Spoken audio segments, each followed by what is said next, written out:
السلام علیکم ورحمۃ اللہ وبرکاتہ۔ سامعین و ناظرین، اس ویڈیو میں آپ کو یہ بتاؤں گا کہ امامہ، کسی بچی کا امامہ نام رکھنا کیسا ہے۔ تو یاد رکھیں، امامہ نام رکھنا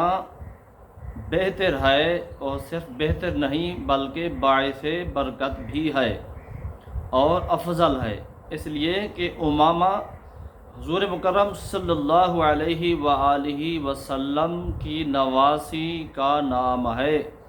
جو حضرت زینب رضی اللہ تعالی عنہا کے بطن مبارک سے پیدا ہوئی تھی،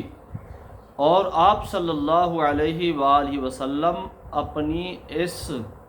نواسی سے محبت فرمایا کرتے تھے۔ تو امامہ نام رکھنا نہ صرف جائز ہے بلکہ باعث برکت ہے، کیونکہ یہ حضور مکرم صلی اللہ علیہ وآلہ وسلم کی نواسی کا نام ہے، اور آپ صلی اللہ علیہ وآلہ وسلم اپنی اس نواسی سے، جو کہ حضرت زینب رضی اللہ تعالی عنہا کی بیٹی تھی، اس سے بہت محبت فرمایا کرتے تھے۔ لہٰذا اگر کوئی شخص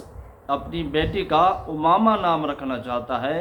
تو یہ نام رکھنا باعث برکت اور افضل ہے۔